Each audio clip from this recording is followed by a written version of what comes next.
Atenção agora. Último dia do ano, muitas pessoas buscam uma coisa no último dia do ano. E eu acho que fazem bem ao buscar isso. Elas buscam renovação.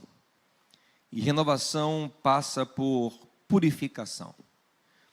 Então é muito comum que no último dia do ano, pessoas com diferentes concepções religiosas e filosóficas busquem lugares que têm água para fazer suas cerimônias de passagem. E essas pessoas tomam banhos de rio, tomam banhos de mar, a fim de lavar, de limpar, para começar bem um novo ciclo. Na tradição judaica, com a qual nós temos muita ligação, isso também está muito presente, né? A ideia de você se lavar para começar um novo tempo, né? O batismo também simboliza um tanto isso na tradição cristã. E no judaísmo eles têm muitos rituais de banhos em datas especiais para começar um novo tempo. Especialmente no ano novo judaico chamado de Rosh Hashanah, eles fazem um período longo de purificação. São 10 dias de introspecção, de meditação, de confissão de pecados, de jejuns, até o 10º dia, que é o dia mais sagrado do calendário judaico, que é o Yom Kippur, o dia do perdão, o dia da expiação. Aí eles fazem jejum o dia todo, confessam pecados. Por quê? Porque eles estão entendendo que para começar bem um novo ciclo é importante você estar limpo. Para começar bem, você tem que estar limpo, né? Eu não sei como foi o seu 2023, se ele foi uma festa, se ele foi uma luta, mas sendo uma festa ou uma luta, no final você vai ter que dar uma lavada para começar de novo, né? Pode ser uma festa maravilhosa, mas você não pode emendar uma festa na outra, no mesmo lugar, sem lavar as coisas, sem se lavar, sem se trocar. Não é verdade, gente? Lavar é essencial. Quando a gente não lava, as coisas apodrecem. Quando a gente não lava, as coisas desandam, por mais bem intencionado que você esteja. Uma das coisas que eu detesto pelo tempo que a gente perde é lavar carro. Pelo menos para mim é difícil. Eu vou nos lugares, tem fila e não sei o que, é complicado. Eu vou no shopping, além de cobrar uma fortuna, ainda me falam assim, daqui a 5 horas você passa aqui. Eu, como é que é? Vamos cá, 5 horas você passa aqui, né? Então eu sou obrigado a rodar 5 horas no shopping.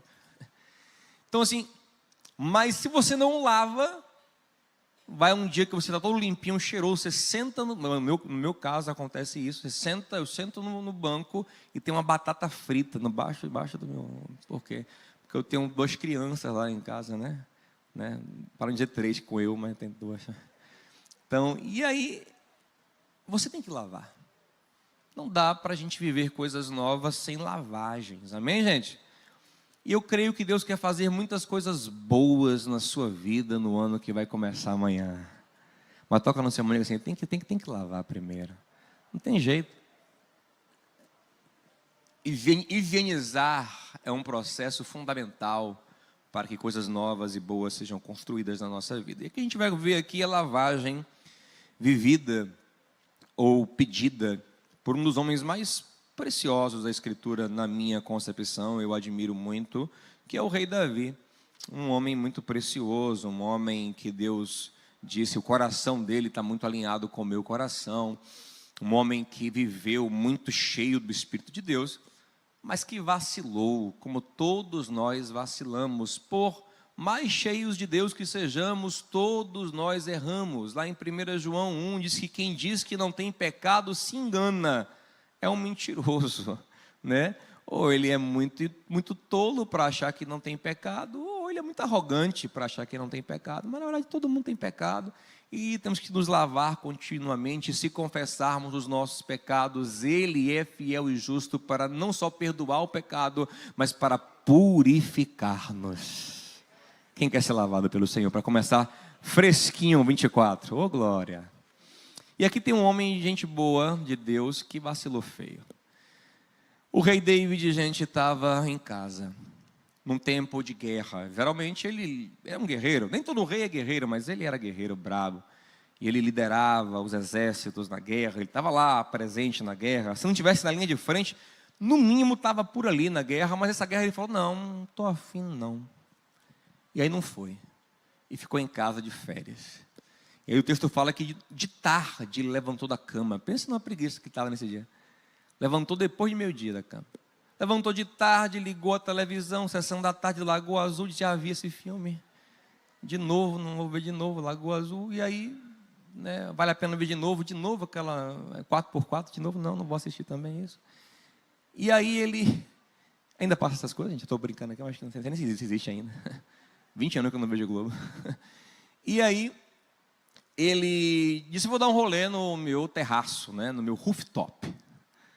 E aí subiu no rooftop, olhou a churrasqueira gourmet dele, olhou a piscina dele, e disse, não estou vendo graça em nada hoje, deixa eu olhar aqui como está a casa do vizinho. Aí quando olhou na casa do vizinho, para sua surpresa, tinha uma mulher linda tomando banho. E aí ele cobiçou aquela mulher. E ele mandou chamar os conselheiros dele ali, os pessoal dele ali, e disse, gente, quem é essa mulher? E aqui começa uma lição na vida. Porque se Davi tivesse cercado de pessoas com ousadia de agradar a Deus, mesmo diante de um rei, teriam repreendido ele, disse, rei vigia, baixa a bola, rei, é mulher casada, cuidado, não mexe com isso não. Mas ele não tinha, só tinha pessoas que não tinham essa coragem, né? E aí acabaram bajulando ele. O senhor quer? É Urias de Batseba, Batseba de Urias, mas o senhor quer ela? É casado, mas o senhor quer? Te chama. Então uma coisa que a gente tem que aprender é que nós nunca vamos conseguir crescer na vida e caminhar bem na vida se não tivermos ao nosso lado pessoas que tenham coragem de nos repreender quando necessário.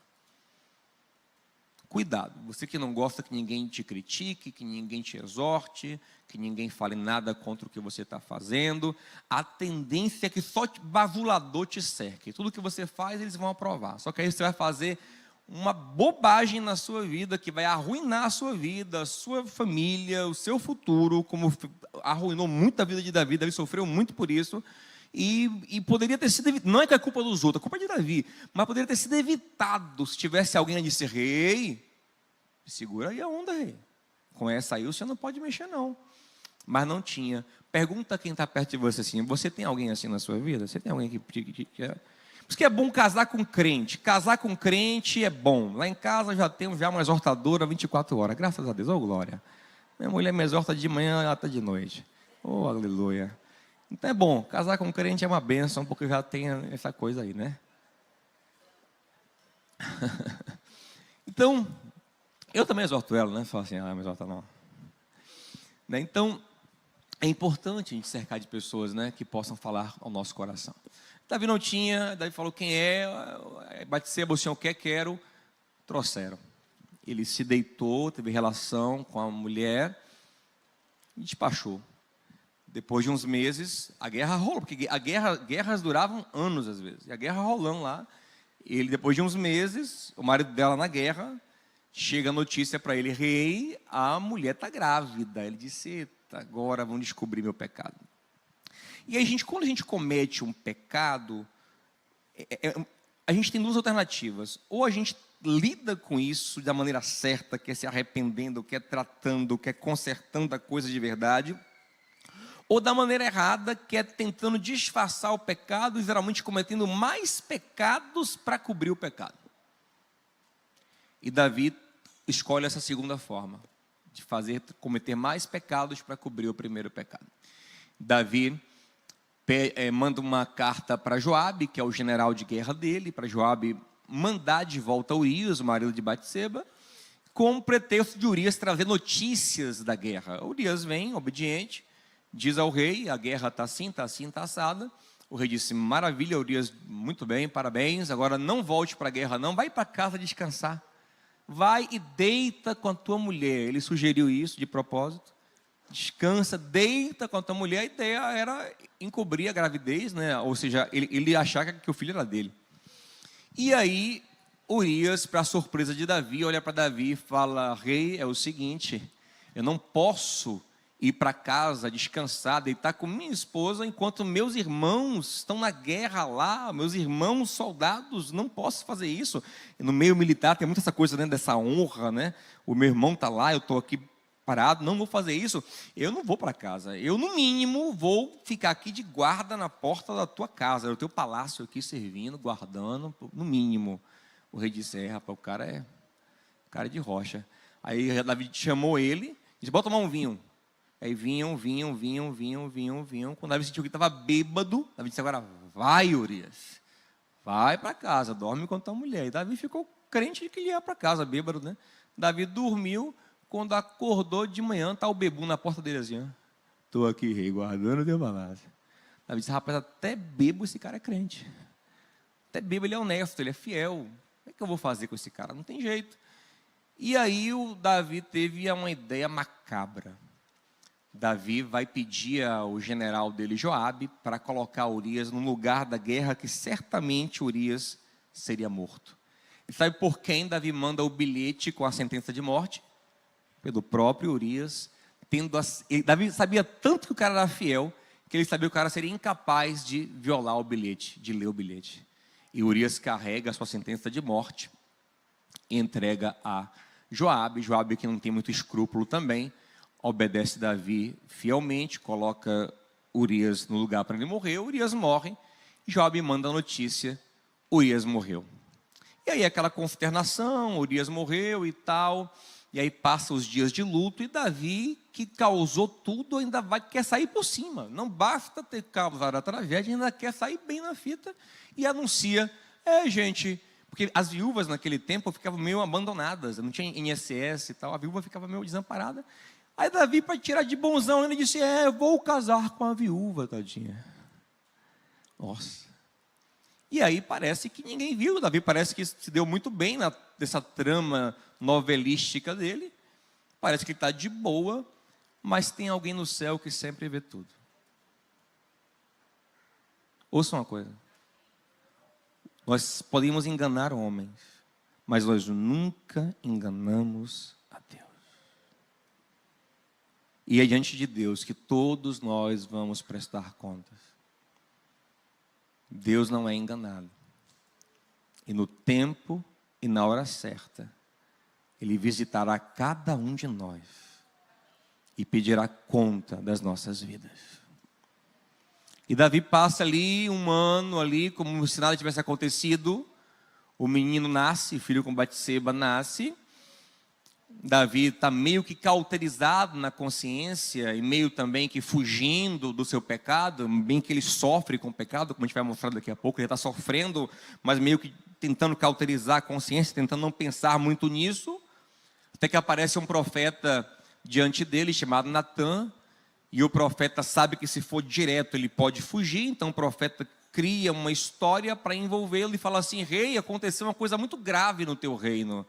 E o rei é a suprema corte do reino, né? Então, tem uma coisa que o Senhor tem que julgar.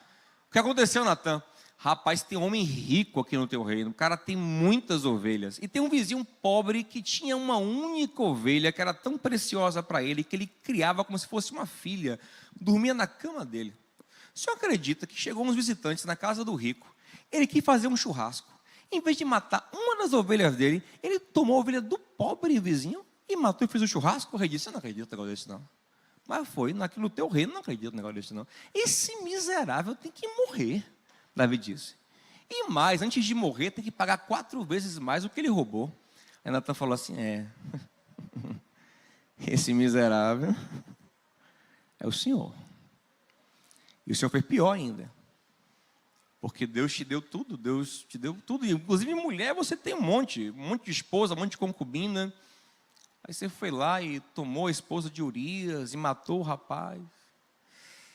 Davi ficou chocado diante da revelação do seu pecado, caiu no chão, já arrependido, quebrantado, em sincero arrependimento, tanto que Natã vai dizer, Deus te perdoou, e ele vai agora se quebrantar. E esse salmo que nós vamos ler agora juntos um pouco dele, até não muito, um pouco, por causa do tempo, é o salmo desse quebrantamento, é o salmo dessa fase que Davi está se lavando diante de Deus. E eu quero te adiantar uma boa notícia. Se Davi, com toda essa maldade bárbara, foi lavado e restaurado, eu e você podemos ser também, em nome de Jesus, a esperança para as nossas vidas. Mas vamos entender aqui algumas coisas. Olha, esse primeiro versículo, ele é muito precioso, do Salmo 51. Olha o versículo 1 que diz assim: Davi fala assim: compadece-te de mim, ó Deus, segundo a tua benignidade, e segundo a multidão das tuas misericórdias, apaga as minhas transgressões. É interessante que comece assim esse salmo. Por quê? Porque Davi, logo antes de entrar nesse quebrantamento, tinha dito a Natã que o homem que roubou a ovelha do vizinho pobre merecia morrer o infeliz. Mas agora ele percebe que ele é o homem e fez coisa pior do que o homem da parábola. Só que ele não quer o juízo dele mesmo sobre ele. Ele não quer morte. Ele quer misericórdia. Ele quer benignidade. Ele quer perdão. Ele quer os pecados dele apagados por Deus. É muito interessante que a gente entenda isso, gente. Nós temos uma força para exercer juízo sobre os outros, que é às vezes implacável. Mas quando nós nos vemos na condição de réus, nós sempre pedimos 2 altos.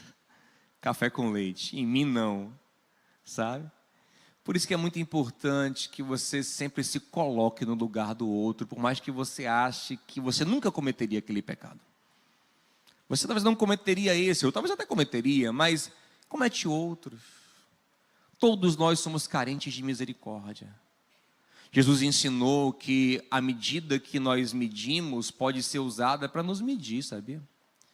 Num conceito jurídico, significa que nossas decisões e julgamentos sobre os outros viram uma jurisprudência sobre nós mesmos. Jurisprudência é a ideia de você ter julgamentos anteriores que fundamentam julgamentos posteriores. Agora eu te pergunto, se o seu juízo sobre os outros for a jurisprudência para te julgar, e aí? Como é que você está? Tiago diz que o juízo será sem misericórdia para quem não exerce misericórdia. Mas Jesus disse no Sermão do Monte: bem-aventurados misericordiosos, porque alcançarão misericórdia. Então começa a refletir sobre isso aí. E Davi agora quer misericórdia. E no versículo 2 ele fala o seguinte: lava-me de toda a minha culpa e purifica-me do meu pecado. Eu quero destacar aqui nesse segundo versículo que pecado é sujeira. Nós temos que entender, gente, que pecado é como sujeira. E o que sujeira faz? Contamina, permite que se proliferem doenças. A sujeira, ela torna o ambiente cada vez mais inapto para a vida. Você entende? E o pecado, cuidado com a romantização do pecado. Um dos grandes problemas da ideia do mundo é essa, é romantizar o pecado. Romantiza o adultério, romantiza a mentira, romantiza a violência, romantiza os vícios, mas na verdade todo pecado, toda maldade é uma sujeira que vai contaminando não só você, como o ambiente em que você está, vai estragando as coisas. Você entende, gente? Você pode ter uma casa maravilhosa, mas se ela estiver suja, ela não fica desagradável? A mesma coisa é a maldade em nossa vida. Ela vai deixando tudo desagradável, as relações vão ficando desagradáveis, porque os sentimentos estão contaminados, então as falas são contaminadas, os olhares são contaminados, é tudo pesado, é tudo fétido, há uma sujeira ali. E o pecado, que é a maldade, suja tudo, contamina tudo, permite que coisas ruins se manifestem ali. Eu acho curioso como muita gente tem medo de demônio e tal. Eu entendo esse receio, o demônio é uma coisa ruim mesmo. E aí, nesse meio de demônio, ele vive tentando encontrar alguma coisa, algum ponto de contato com o demônio. Ah, não, esse copo aqui foi um copo fabricado não sei aonde, do espírito tal, misericórdia, eu não tomo água em copo que tem 4 pontas assim, não. Ah, não, porque essa cor aqui é a cor que o demônio gosta, isso aqui é não sei o que do lá, esse desenho animado aqui é o desenho que quando ele sai a luz dele, sai um demônio, tá? E ela fica tentando achar um monte de maneiras de derrotar o demônio, e faz campanhas, orações, e unge tudo, a casa, e derrota, e bate, e pisa na cabeça do demônio, em tudo. Mas sabe o que isso é curioso? Que é igual quando você quer eliminar barata, rato da sua casa. Gente, não adianta você passar o dia batendo na barata, caçando na barata, se tiver lixo na sua casa, tiver comida espalhada. Vai voltar, vai ter mais barata, porque elas vão atrás da comida, não é verdade, gente? Adianta você passar o dia batendo em barata? Não adianta. O que você tem que fazer? Tira o lixo. Tira o que interessa a elas. E elas não vão estar mais ali.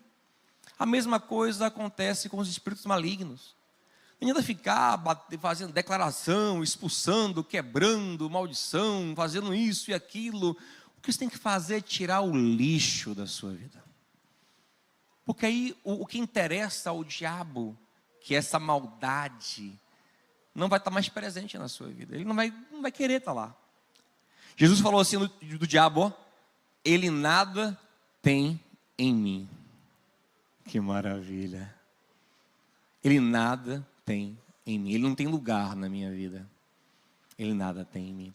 Tem uma história que eu lembro antiga que um cara fez um pacto com o diabo para o diabo dar uma casa para ele. E ele falou assim, ó, eu vou lhe dar uma casa, eu só quero uma coisa.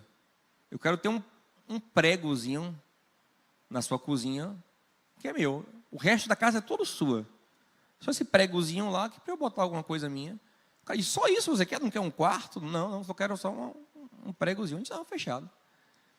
Aí, pronto, casa bonita, ele morando lá. O diabo bateu na porta, eu queria usar meu pregozinho. Aí ele trouxe um pedaço de carne podre e pendurou naquele pregozinho. E aquele pedaço de carne podre deixava toda a casa insuportável. É assim que funciona. O pecado são essas coisas que vão deixando a nossa vida apodrecida. Essa maldade, essa inveja, esse falar mal, sabe? Está tudo lindo ali. Aí você começa a falar mal, de destilar um veneno, um ódio, uma raiva, uma amargura, uma inveja, aí contamina, dá um peso, sabe? Está tudo lindo ali, tudo gostoso. Aí daqui a pouco flui o pecado, flui a cobiça, flui a inveja, flui a amargura, flui o ódio, flui a mágoa, e aquilo apodrece tudo. Pecado, gente, é uma sujeira que traz doença, que traz bicho. Traz doença física, inclusive. Muitas vezes Jesus curava as pessoas, dizia a elas, perdoados estão os teus? Porque o pecado estava ligado àquela enfermidade. Lá em João, quando ele cura aquele homem paralítico de 38 anos, depois ele encontra, o homem fala assim, não peque de novo, para não te acontecer coisa pior. Então o pecado, gente, não é violar regras da religião. O pecado é abrigar maldade no coração e deixar ela fluir. E Davi sabe que ele abrigou muita maldade na vida. Ele falou, lava-me, Senhor, lava-me, lava-me, lava-me, porque isso está me sujando. Eu estou imundo, eu estou podre. Isso aqui é um rei. Isso aqui é um rei rico, poderoso, famoso, respeitado, benquisto. Isso aqui é um rei que ainda não começou a sofrer consequências do seu pecado. Vai sofrer bastante, mas ainda não começou a sofrer, está de boa. Mas ele sente o peso daquela sujeira na alma dele, na vida dele, na mente dele. Então, meu amado, não se conforme com o pecado. Diga assim, irmão, não se conforme com o pecado, não. Não se acostume com o pecado. Não se acostume com a sujeira. Não se acostume com esse odor na sua vida, sabe? Eu lembro de um menino, quando eu era criança, eu tinha um menino, que eu ia na casa dele, ele fez xixi na cama até tipo uns 12 anos, sei lá, 11 anos. Só que ele fazia tanto xixi na cama que chega uma hora que a família desistiu. Ah, deixa ele mijar essa cama dele toda aí. Ninguém estava mais nem aí, nem ele estava mais nem aí. Então o quarto dele parecia aquele banheiro masculino de rodoviário feiro, sabe? Mas o engraçado é que ele não sentia nada, mas estava de boa.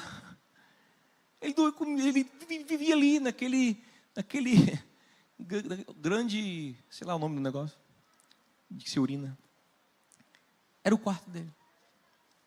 E às vezes o pecado está tão enraizado em nossa vida que você não percebe, mas sabe, a sua vida está feirando mal, as coisas estão ruins, mas hoje o Senhor quer iluminar a nossa vida, amém, gente? E nos limpar para termos uma vida realmente limpa diante dele, sem essa sujeira, essa contaminação do pecado. Ó, o versículo 3, ó. Pois eu mesmo reconheço as minhas transgressões, e o meu pecado sempre me persegue. Isso aqui é excelente, graças a Deus por isso. Reconhece as transgressões, reconhece, o pecado está ali, perseguindo ele, está na mente dele. Enquanto o nosso pecado não for resolvido e tratado, ele tem que estar perseguindo a gente mesmo. Quem não reconhece, não percebe, não reflete no pecado, está com algum problema, está com a consciência cauterizada, está cego. Eu lhe pergunto hoje, eu creio que Deus está lhe perguntando hoje, você consegue reconhecer os seus pecados de 2023? Você consegue ver aonde você pecou nesse ano? Você consegue reconhecer os seus pecados? Esse é um passo fundamental para essa transformação, para essa limpeza, para essa lavagem, para esse reinício. Se você não reconhece, como é que você vai se lavar do que você não reconhece? Se confessarmos os nossos pecados, porque a confissão precede um reconhecimento. No que você pecou esse ano? Como você pecou esse ano? No que você tem pecado? É importante reconhecer, é importante entender. Porque às vezes as pessoas só pensam naqueles pecados mais escandalosos, né? Elas não percebem o pecado que está o tempo todo na vida dela. É interessante ver aquela mãe que às vezes fala assim, havia a família em frangalhos, aí ela põe toda a culpa no miserável do marido que é alcoólatra ou que foi infiel, enfim. E de fato ele tem muita culpa, mas ela não percebe que ela é maledicente, que ela é amarga, que ela semeia contenda entre os filhos, que ela é opressora, que ela é mentirosa, que ela é enrolada. Ela só tem olho para o pecado do outro. A desgraça da minha casa é esse marido bêbado, esse marido safado. E você, mentirosa? E você, abusadora? E você, manipuladora? Você que semeia contenda entre os irmãos, que Provérbios 6 diz que é o pecado que Deus abomina. Sabe? Cada um de nós deve olhar para si e reconhecer seu próprio pecado. Quem quer ser lavado tem que reconhecer o seu pecado. Tem que saber o que está fazendo de ruim. Tem que fazer o que está fazendo de mal. E se arrepender. Esse é o caminho, amém, gente? Reconhecer os nossos próprios pecados. Ó, o versículo 4. Contra ti, só contra ti pequei e fiz o que tu reprovas. De modo que é justa a tua sentença. E tens razão em condenar-me.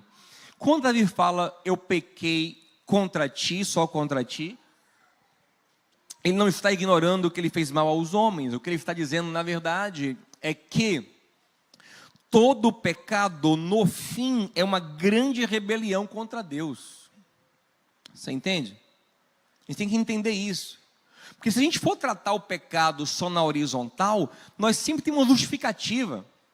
Ah, não, mas eu faço isso porque fulano também fez aquilo. Eu ainda sou melhor que ciclano. Olha o que ele fez comigo. O que eu fiz com ele ainda foi pouco. Você tem que entender que seu parâmetro não é horizontal, ele é vertical. É sobre um Deus santo, e não sobre homens corruptos. Aí o cara fala assim, não, eu só vejo pornografia. Eu ainda faço isso para não ser infiel à minha esposa. Ruim são meus colegas lá que contratam prostitutas. Eu não, eu estou de boa. Nesse parâmetro aí você está melhor mesmo. Mas se você quer realmente ser santo, puro, livre do pecado, viver uma vida abençoada, você tem que olhar para Jesus. Você tem que olhar para o céu. Não ficar se equiparando na terra. Porque no fim, o pecado ele é contra Deus. É uma rebeldia contra a boa vontade de Deus. Uma rebeldia contra o que Deus diz que é bom. Ainda que os homens digam, porque gente, os homens eles variam de opinião, né? Homens eles são inconstantes. Deus não, Deus ele tem um caminho eterno, amém? Esse é o seu parâmetro. Eu acho legal isso que Davi fala assim no final do Salmo 109, ele fala assim: Senhor, vê se há em mim algum caminho mau e guia-me pelo Olam. Olam significa o caminho eterno, o caminho constante que sempre existiu. Há um caminho constante para a sua vida, amém, gente? Então você tem que olhar para o Senhor e buscar nele o parâmetro de santidade, sabe? E perceber a diferença entre você e Jesus, entre você e a palavra de Deus. E não é porque fulaninho também faz, porque ciclano também é assim. Não. Contra ti, contra a tua santidade, contra a tua palavra, eu tenho um pecado e eu vou me arrepender.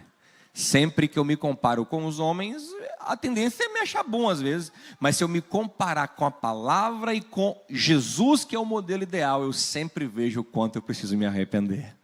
O quanto eu preciso mudar, o quanto eu preciso melhorar. Então Davi está entendendo, está olhando para o Senhor e sabe que o Senhor é o padrão, que o Senhor é justo, que o Senhor tem razão em condenar ele, que ele não é coitadinho.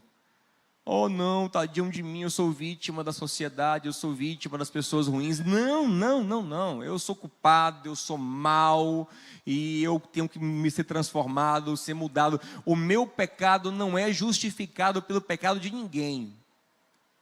Eu tenho que me tratar diante do Senhor. O versículo 4, ele vai falar justamente sobre isso. Sei que sou pecador desde que nasci. Sim, desde que me concebeu, que me gerou no ventre minha mãe. Diz, nós não brotamos pecadores de repente. Nós somos pecadores em essência. Isso aqui é muito importante que você entenda. Isso aqui faz muita diferença. Tem muita gente que nunca avança, nunca vence de fato. Por quê? Porque ele se vê com um olhar muito romantizado, como se ele fosse assim, sabe, um ursinho carinhoso, um ursinho puff, que de repente lá na vida, sem querer, meu Deus, o que eu fiz? Senhor, teu ursinho puff fez isso? Eu nem acredito que eu fiz isso, eu pisei no pote do mel. Não, isso não é da minha índole, Deus, tu sabes disso. Eu te prometo que eu nunca mais vou fazer. Ou seja, ele confia nele mesmo, na bondade dele. É claro que ele vai fazer de novo e vai fazer pior. Porque a única forma de vencermos o pecado não é confiando em nossa bondade, mas é confiando no poder de Deus para nos libertar. Cristo falou em João capítulo 8, todo mundo que comete pecado, na verdade comete porque é escravo do pecado. Mas se o Filho vos libertar, verdadeiramente sereis livres. Romanos 5 diz que o pecado entrou por um homem e contaminou todo mundo. Todos nós vamos lutar contra o pecado até o fim. Até termos um corpo glorificado, até a próxima vida. Todos nós vamos lutar contra o pecado. A ideia é que pequemos cada vez menos. Essa é a nossa meta, é pecar cada vez menos. Mas vamos sempre estar lutando contra esse miserável do pecado que habita em nós. Você está ali santo, puro, santo ali, cheio do Espírito. Do nada brota um pensamento satânico na sua mente. Do nada brota uma ideia maligna, um sentimento maligno, vindo lá dos recônditos da sua alma. Porque o pecado, infelizmente, ele mora em você, ele habita em você. E eu vou dizer uma coisa mais forte ainda. A gente se acha muito bonzinho, mas todos aqui, sem exceção, a começar de mim, o pior, temos potencial para cometer todo tipo de pecado. Aquele que você fala assim, não, esse aí, misericórdia, esse aí eu jamais faria isso. Nas temperaturas ideais, nas condições ideais de temperatura e pressão, até você faria, Bion. Entendeu? Ou pelo menos tenderia a fazer. Deus pode te livrar, mas você poderia fazer. Entendeu? A sociedade alemã, que foi cúmplice na morte de milhões de pessoas na época do nazismo, eles eram moralmente mais conservadores, mais bem organizados do que a gente hoje em dia, mas muito mais éticos, né, em tese. E foram cúmplices do maior massacre da história humana. Entendeu? Então, na temperatura certa, no ambiente certo, a gente produz todo tipo de pecado, meu irmão. A gente faz misérias. A gente vai se afundando no pecado cada vez mais. Eu lembro de um rapaz que eu conheci, que era todo machão, né, todo, né, homofóbico, não sei o quê. Aí mergulhou na prostituição, mergulhou na bagaceira. E ele depois me confessou que chegou a um ponto que ele estava tão mergulhado naquela bagaceira que ele disse: rapaz, por que não experimentar uma relação com um travesti? E do travesti foi para outras coisas. E eu disse: oh, meu Deus, eu nunca imaginei que eu chegaria aqui. Você não imaginou. Mas o pecado que está em você tem potencial para tudo. É só você alimentar, é só você cultivar, é só você acariciar. Você entende? Então, meu amado e minha amada, ouça uma coisa: você não é o ursinho puff. Diga ao seu irmão: você não é o ursinho puff, meu irmão. Diga essa verdade para ele. Você não é o ursinho puff, meu irmão. Entendeu? Então você precisa lutar. Você precisa encarar, enfrentar. O pecado está dentro de você. E você só vence ele sendo cheio do Espírito Santo, que vai produzir em você o fruto do Espírito. Amém, gente? Fruto do Espírito. E tudo que o diabo quer é isso, é que você acha que você é bom. Mas o diabo mais quer isso, é porque você fica fazendo mal achando que você é bom. Sabe? Por fora ali lindo, como os fariseus. Por fora lindo, mas por dentro podre. Fazendo mal, mas por fora lindo, entendeu? É justificando os seus pecados. A gente tem gente que tem uma família linda, coisa de cinema. Aí você conversa com o cara e ele fala assim: minha família é linda, mas para manter minha família linda, eu tenho 3 amantes. Mas para manter a minha família, elas são essenciais para manter a minha família. Entendeu? Então, tem uma maldade, tem um pecado, tem um vício, tem uma escravidão ali por trás. Você entende? A outra também parece maravilhosa, mas para poder chegar naquela posição na carreira, pisa em todo mundo, mente, enrola, trapaceia, corrompe, entende? Mas o discurso, sabe? Então, esse é o ser humano. Ele é mau e ele precisa ser cheio do Espírito para dar de verdade o fruto de justiça, que só vem pela graça de Deus, pela misericórdia de Deus, porque nós em nós mesmos somos apodrecidos. Deus falou em Gênesis 6, todo pensamento do homem é mau. O homem é mau desde a sua mocidade, tudo que tem nele é mau. E a única forma de bondade, de verdade, fluir em nós é pelo Espírito de Deus. É pelo Santo Espírito. Quem quer ser cheio do Espírito Santo, meu amado? Então pense isso, porque você na carne você é mau, ainda que você não saiba. Não, você não é bom, você é mau, né? O pessoal lá que matava no nazismo, você achava bom também. Os que matavam em vários regimes totalitários, eles se achavam bons, estou fazendo bem. Porque na cabeça deles eram bons, né? Olha o versículo de número 6. Sei que desejas a verdade no íntimo, e no coração me ensinas a sabedoria. Gente, o que nós estamos falando aqui é sobre uma purificação de coração. É sobre você começar a fazer um monte de atos aparentemente legais, se o coração não vier junto. Ama a verdade no íntimo. Senhor, eu sei que a questão aqui é o Senhor tratar meu coração. É aqui que o Senhor quer falar comigo, quer me tratar. Gente, não adianta a gente passar o ano, 2024, não vou falar mal de ninguém. Mas vou ficar aqui, só pensando, miserável, desgraçada, infeliz, não gosto dela. Não vou falar porque eu fiz um propósito. Olha, não adianta. Porque isso não vai vazar em palavras, mas vai vazar de outra forma. Sentimento sempre vaza. E adoece, e estraga, e suja. É sobre tratar o coração. É sobre conseguir amar de verdade. Conseguir perdoar de verdade. Conseguir ser legal de verdade. Conseguir amar de verdade. É isso aí, meu irmão. É lavar o coração, é purificar o coração, é purificar a mente. Sabe, é ter um coração puro. E aí ele fala justamente sobre isso no versículo 7, olha aí. Purifica-me com esopo e ficarei puro. Lava-me e mais branco que a neve serei. Gente, isso aqui nem precisa falar isso, né? Mas eu preguei mais cedo e uma irmã me questionou isso, então eu vou falar só para poder não ter mal entendido. Lógico que quando Davi está falando aqui, lava-me e ficarei mais branco do que a neve, não tem nada a ver com a cor da pele dele, né, gente? Pelo amor de Deus. Isso tem a ver com o entender que a neve representa algo muito branco, muito aparente, porque assim, neve geralmente até suja, mas parece, né? Limpa, brilhante, então representa algo limpo, não tem nada a ver com cor de pele. Davi não era branco. Ok, gente? Davi não está fazendo oração do Michael Jackson, não. Me faz branco, Senhor. Não tem nada a ver com isso. Tá bom? Então, gente, preste atenção. É interessante essa coisa da neve. Eu até estive num lugar que tinha neve agora. E de fato, quando você olha a neve assim, traz uma luz, assim, um brilho. Fica assim, nossa. Interessante que esse cara que adulterou, que assassinou o marido da mulher, está dizendo: se o Senhor me lavar, eu vou ficar brilhando. Aleluia.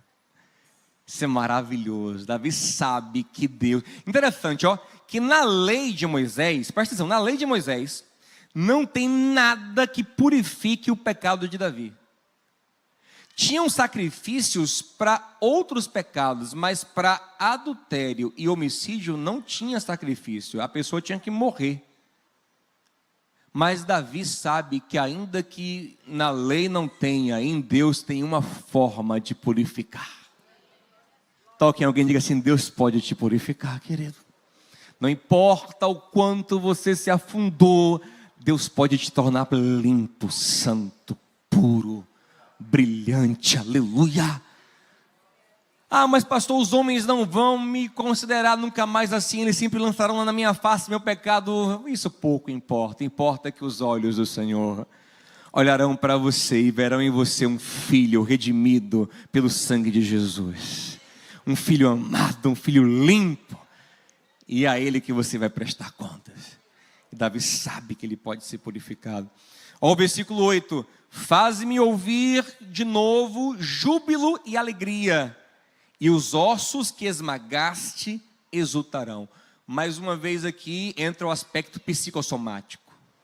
Os ossos que esmagaste. Davi sabe que o pecado adoece. O pecado adoece alma e adoece corpo.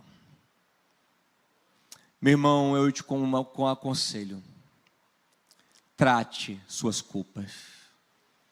Não entre mais um ano com esse coração cheio de culpa, não. Trate elas diante de Deus.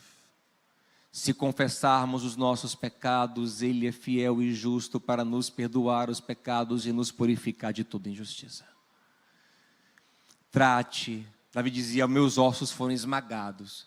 No Salmo 32 ele fala sobre isso: enquanto me calei, meus ossos secaram. Enquanto você carrega essa culpa na consciência, você vai definhando, você vai morrendo, você vai se auto-sabotando. Sabe por quê? Porque a sua consciência pede um castigo, e você, como não viu o castigo ainda, se castiga logo, com medo do castigo que vai vir. Já viu isso? Já viu criança apavorada pelo pai e pela mãe, que se castiga antes do pai chegar? Aí o pai fala: por que você fez isso? Porque eu estava com medo, já me castiguei logo, para você não me castigar. Já viu isso? Nós fazemos também isso. Quando a culpa nos atormenta, nós nos auto-sabotamos, buscando uma justificação. Mas não funciona, porque nossos autocastigos são insuficientes. Nada que soframos é suficiente para pagar o nosso pecado, porque o nosso valor como pecadores não permite cobrir nosso próprio pecado. Por isso que Deus teve que resolver nosso pecado. Deus teve que encarnar. Deus encarnou num homem que nunca pecou. Meu Deus. Já pensou um negócio desse? Uma pessoa que nunca pensou um negócio ruim é Jesus. E essa pessoa morreu como se fosse o pior dos pecadores, para purificar a mim e a você. Você pode dar glória a Deus por isso? Então vá para a cruz, vá para o Senhor, converse com quem tiver que conversar, peça perdão a quem tiver que pedir, mas não continue com essa culpa na tua alma, porque ela vai esmagar seus ossos, ela vai te adoecer. Vai te adoecer. Trate. E ele fala assim: Senhor, me dá de novo alegria. Observe que ele é rei, ele é rico, ele é poderoso, mas ele não tem mais alegria. Porque tem alegria, gente que não tem viagem que vai dar, não tem casa nova, não tem comida gostosa, tem alegrias que só Deus pode colocar em nosso coração. Aí você vai viajar triste, você vai para casa nova triste, você vai usar o lençol de 10 milhões de fios triste, porque você está faltando alguma coisa profunda. Davi é rico e fala: não estou sem alegria. Mas o Senhor pode devolver a alegria quando nosso coração estiver reconciliado em paz com Deus.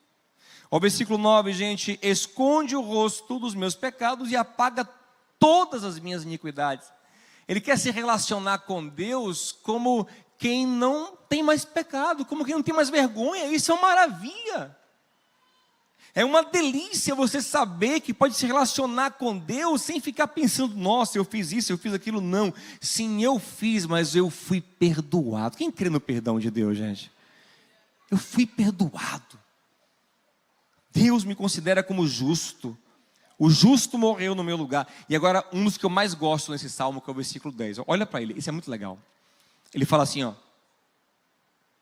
cria em mim um coração puro, ó Deus, e renova dentro de mim um espírito estável. Eu amo isso aqui. Sabe por quê, gente?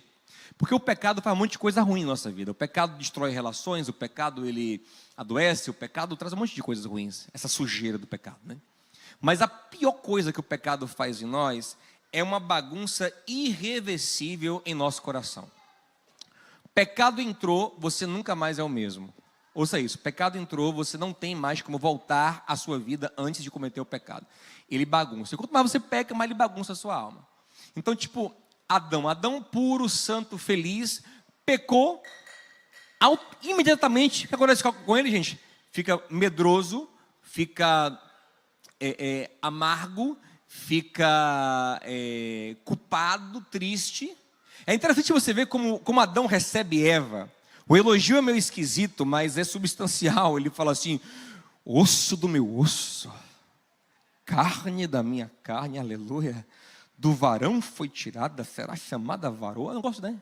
Meio estranho, mas você vê que está empolgado. Pecado entrou, primeira coisa: a mulher que tu me deste. Ela está amargo, está com medo, apavorado. Pecado, ele bagunça nossas emoções, bagunça o sentimento. Pecado esfria o amor. Por se multiplicar a iniquidade, o amor de muitos. Pecado, a maldade, ela bagunça a nossa mente, adoece a nossa mente, traz pânico, traz medo, pesadelo, insegurança. Quem tem pecado, quem tem culpa do pecado, vive apavorado como se algo ruim fosse acontecer a qualquer momento. Qualquer momento alguma coisa ruim vai acontecer na minha vida. Você está sempre com medo de alguma coisa ruim acontecer, porque você está esperando sempre um juízo, um castigo, ainda que inconscientemente. E não tem psicologia que resolva, não tem terapia que resolva. Sabe por quê? Porque o pecado ele marca, ele altera, ele mexe a maneira como você processa as coisas.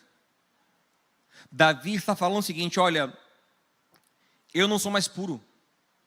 A partir do momento que eu cometi aquelas maldades com Batseba e com Urias, eu não consigo mais olhar para a vida com a pureza que eu tinha antes. Conversei com um rapaz uma vez que ele se embrenhou tanto também na promiscuidade, que ele falou: rapaz, chegou um momento, e estava vendo esse momento quando eu atendi ele, eu não consigo mais olhar para uma mulher e não imaginá-la sem roupa. Eu não consigo, é automático. Eu olhei uma mulher e já imagino ela sem roupa.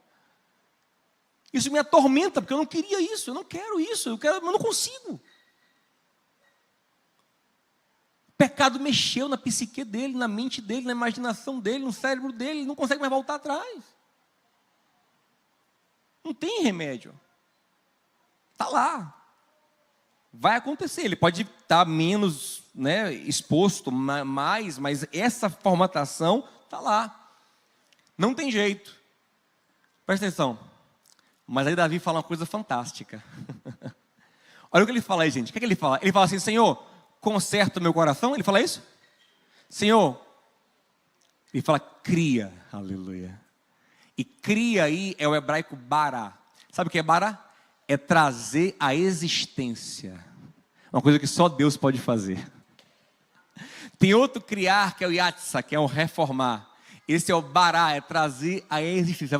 Senhor, eu sei que não tem jeito para o meu coração impuro, mas o Senhor pode trazer a existência. O Senhor pode fazer o milagre de purificar o meu coração. Você pode dar glória a Deus para isso? O Senhor pode criar em mim, pode me renovar, me fazer nascer de novo. Aleluia! E eu quero testemunhar para vocês que isso é possível, meu irmão. Deus é poderoso para criar, recriar você por dentro, fazer você renascer. Você às vezes não tem nem mais vestígios daqueles sentimentos, daqueles pensamentos. Por que é isso? O que aconteceu? O que aconteceu aqui? Deus criou um coração novo. Deus recriou. Cria em mim um coração puro. E aí sim renova-me. E renova, ó, renova é para outra parte. Renova em mim um espírito estável. Ou seja, renova a minha estabilidade. Por quê? Porque aquele coração bagunçado era altamente instável. Aquela emoção instável demais. Mas esse novo coração é marcado por estabilidade. Quem vai? Você vai viver isso em 2024, em nome de Jesus. Ele é marcado por mais estabilidade, constância, firmeza, propósito. Já estou terminando, gente. Eu vou falar mais uns 2 versículos aqui, pronto. Ou 3 no máximo. Ou 11, como é legal.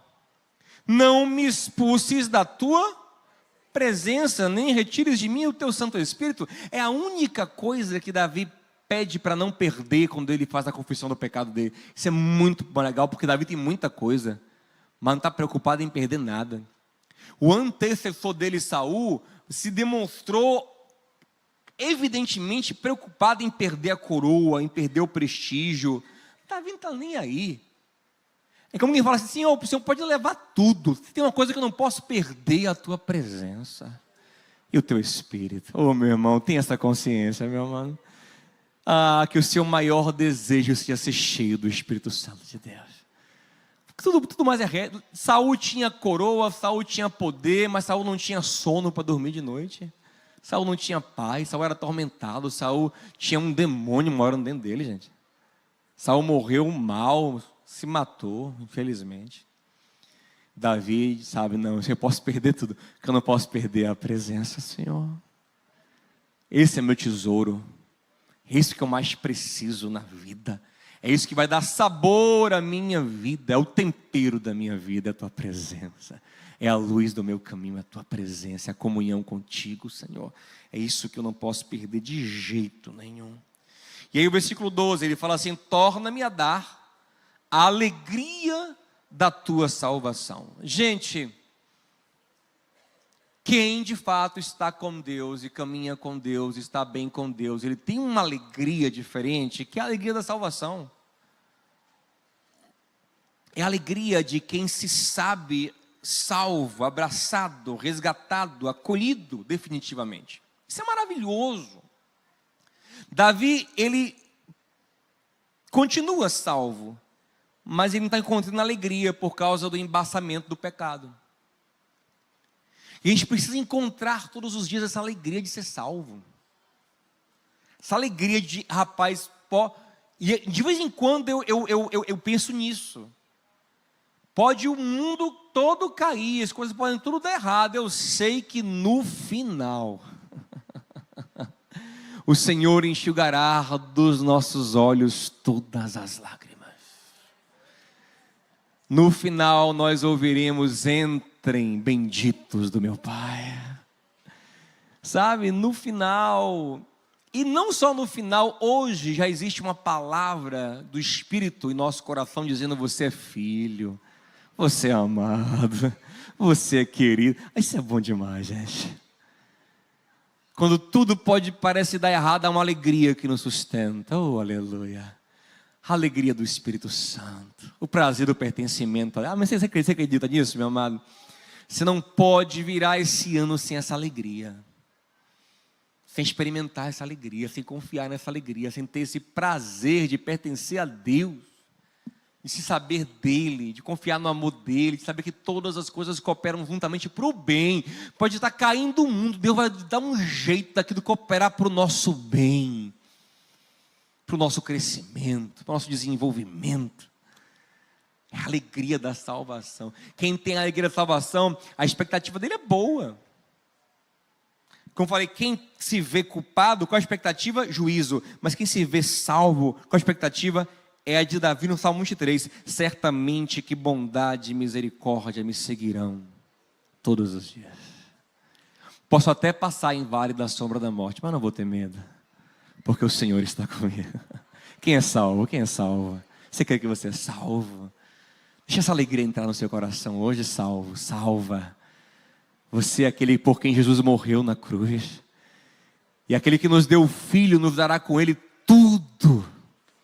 Somos abençoados com todas as bênçãos celestiais em Cristo Jesus. Somos amados. Essa alegria tem que guiar e tomar a sua vida e transbordar o seu coração de gratidão, gente. Davi tinha tudo, mas estava sem essa alegria. Ele disse, não, Senhor, eu quero essa alegria. E ele fala assim, e sustenta-me com espírito voluntário, porque esse é o sinal de quem está cheio do Espírito de Deus. Ele não é obrigado a fazer, ele faz porque quer. Ele serve a Deus, ele ama, ele faz o bem porque brota. Que nesse 2024 você não seja obrigado, mas que você seja movido por gratidão. Menos obrigado e mais gratidão. Menos obrigação e mais gratidão. Um espírito voluntário. Vontade de amar, vontade de fazer o bem, vontade de buscar. Amém, gente? Vontade, espírito voluntário. E para encerrar hoje aqui, versículo 13. O versículo 13 até parece uma cara de pau. Porque o cara que acabou de adulterar, assassinar, encobrir, fazer miséria, chega para Deus e fala assim, Senhor, se o Senhor me perdoa, se o Senhor me limpa e me lava, sabe o que eu vou fazer? Eu vou ensinar aos pecadores. E a galera vai se converter aos montes. Nossa, que queixo desse cara. O cara quer ser pregador, o cara quer ser evangelista, né? Mas na verdade não é cara de pau. Na verdade, é consciência do que é a graça de Deus.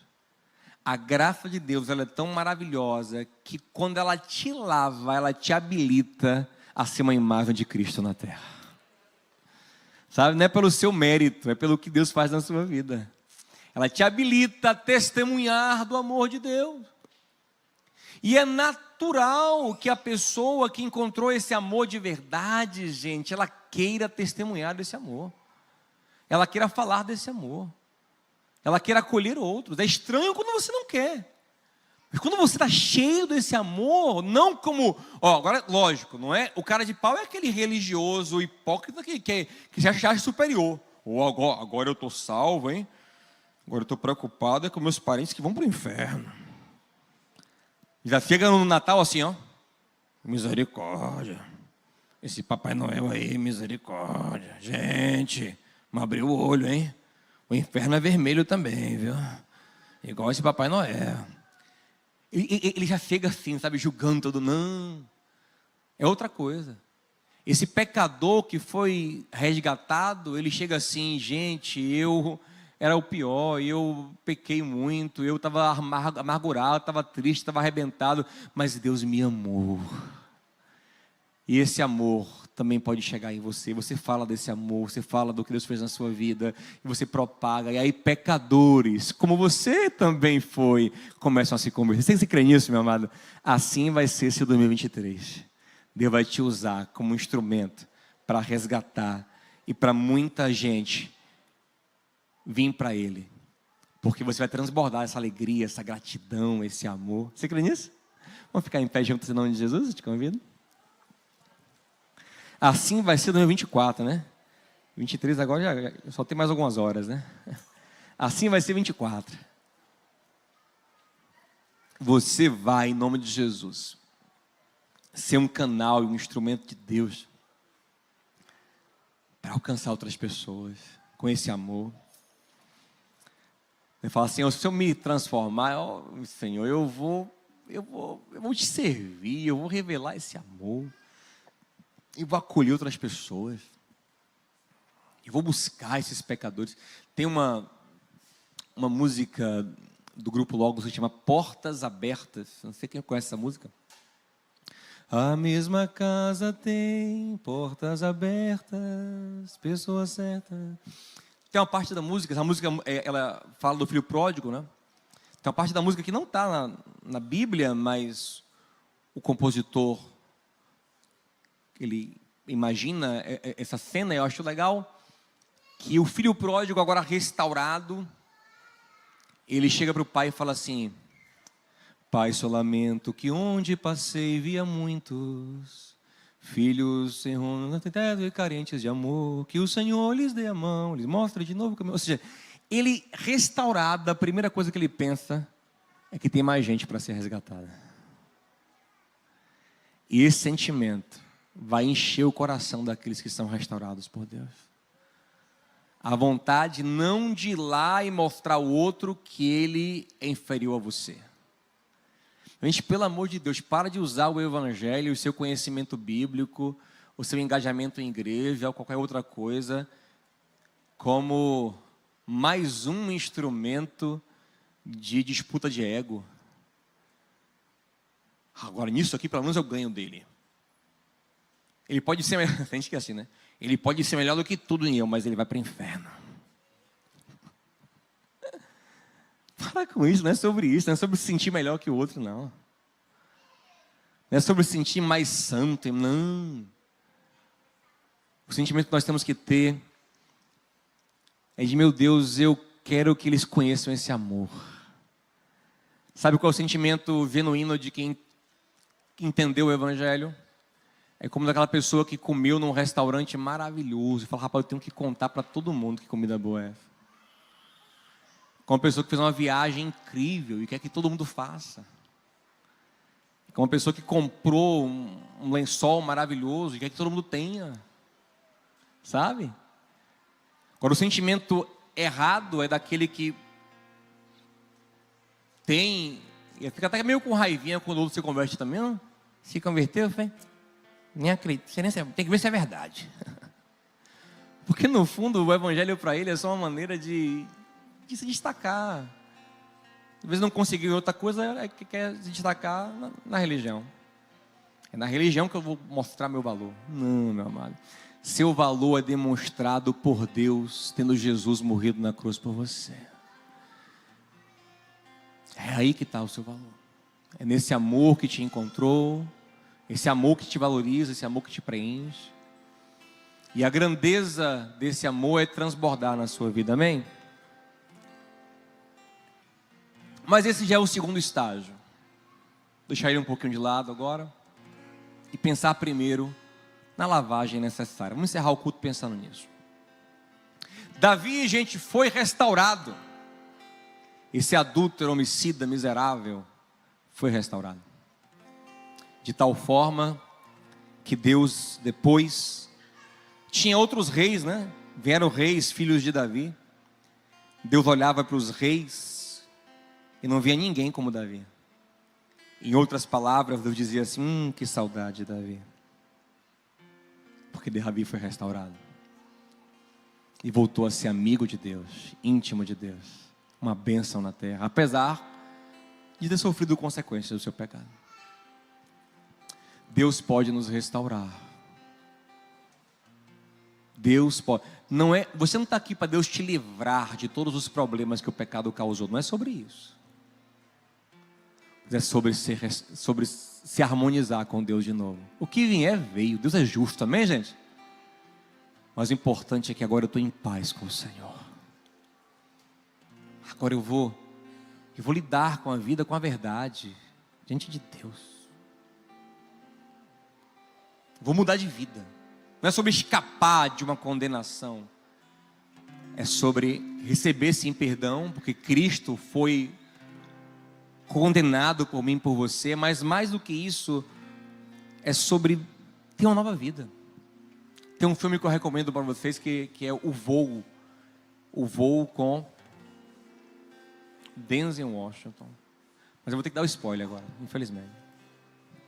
Senão não tem sentido. É um filme antigão, né? Vai estragar agora. E esse cara, ele faz umas coisas erradas. E no fim ele tem a chance.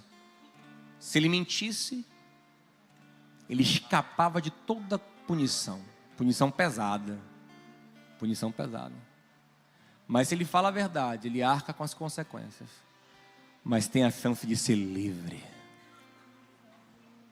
Daquele pecado, daquela culpa, daquela escravidão.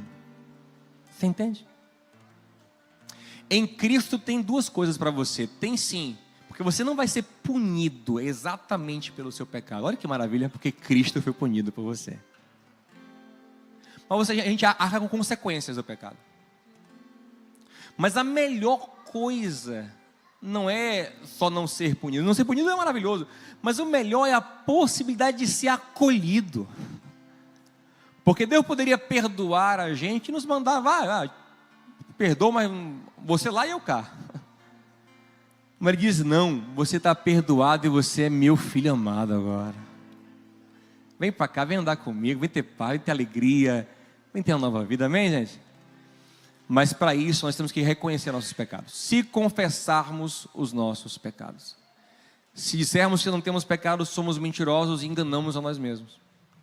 Então eu quero que você agora revisitasse seu coração. Não é para você ficar confessando o pecado que você já confessou, não é sobre isso não.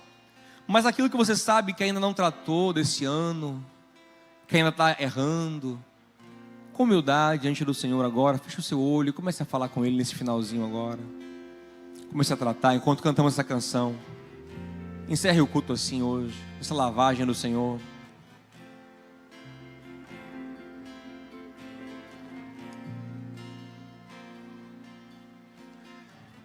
Existe um rio, Senhor, Aleluia. que flui do teu grande amor. Oh, Senhor, derrama esse rio aqui, Senhor. Águas que correm do trono. Vem, Senhor. Águas que curam, que limpam. Oh, Senhor, passa esse rio aqui, Senhor, passa esse rio aqui, Senhor. Por onde o rio passar, tudo vai transformar, pois leva a vida do próprio Deus. Esse rio está neste lugar.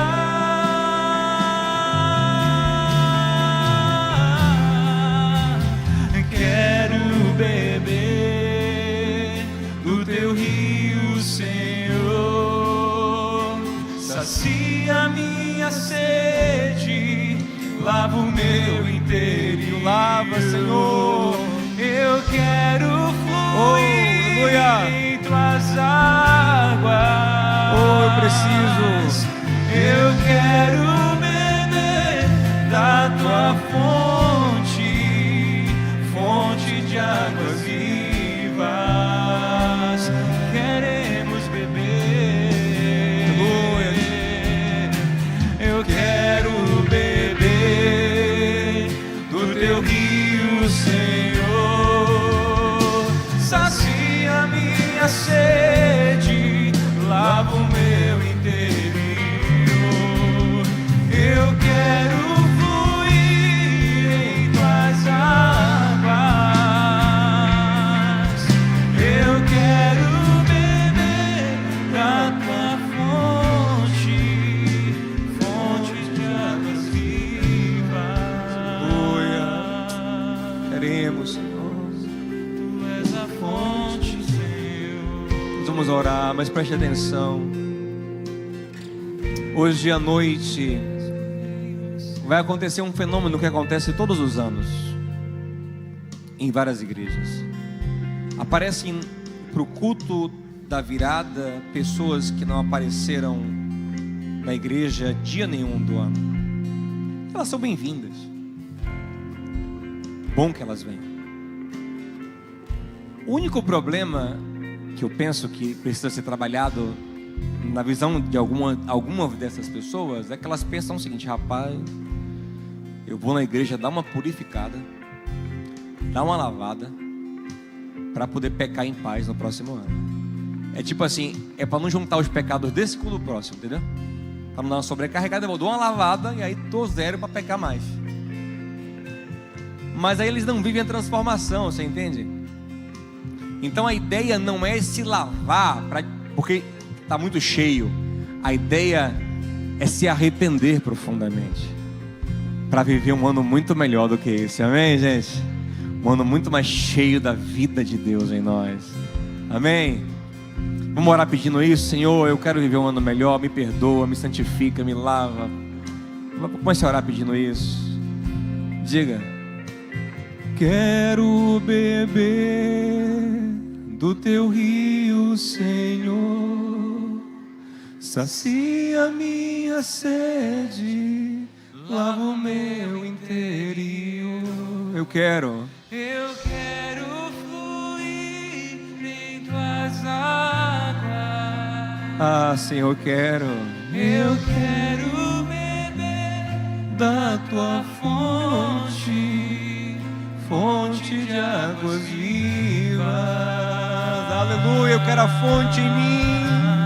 Aleluia. Tu és a fonte, Senhor. Oh, aleluia. Aleluia. Tu és o rio, Senhor.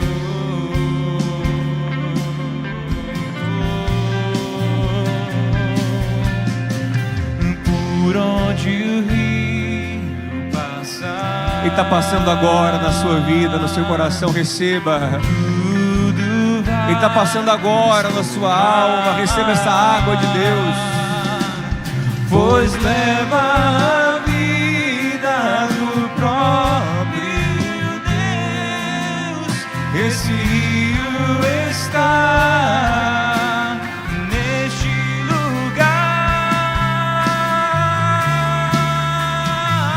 Para encerrar, Quero beber do teu rio, Senhor. Sacia minha sede, lava o meu interior. Eu quero fluir em tuas águas. Eu quero beber da tua fonte de águas vivas. aleluia. Tu és a fonte, Senhor. Oh, fonte inesgotável de amor e graça. Ah, é por quem tu és que nós viemos a ti. É porque sabemos que em ti abundam amor, graça e misericórdia. É porque sabemos que o Senhor tem poder para nos purificar e nos lavar e nos transformar. É porque sabemos que Jesus morreu em nosso lugar. É que viemos a ti arrependidos, dizendo ao Senhor que nós não queremos mais cometer os pecados deste ano no próximo ano. Nós queremos avançar para a tua glória. Nos liberta, Senhor, nos purifica, Senhor, nos santifica, Senhor. Cria em nós um coração puro. Para em nós, Senhor, cria, traz à existência um coração puro, Senhor. Aleluia, traz à existência um coração puro. Traz à existência um coração puro dentro de nós. E nos sustenta com um espírito estável e voluntário. Um espírito que deseja fazer a tua vontade. Oh, aleluia. Nos lava, Senhor, nos lava, nos purifica, nos santifica para esse novo tempo, meu Pai. É o que nós te pedimos no nome de Jesus. Que o amor de Deus, o nosso Pai, a graça de Cristo, nosso Senhor, comunhão e consolação abundante no Santo Espírito de Deus seja contigo e com a tua casa, em nome de Jesus. Para quem eu não vou ver mais esse ano, que Deus te dê um 2024 cheio da graça dele, em nome de Jesus. Amém. Deus te abençoe. Vai em paz. Fale com teu irmão, fale com tua irmã, dá um abraço nele, dá um abraço nela. Deus te abençoe. Eu em nome de quero Jesus. beber do teu rio, Senhor. Sacia minha sede, lava o meu interior. Eu quero fluir em tuas águas.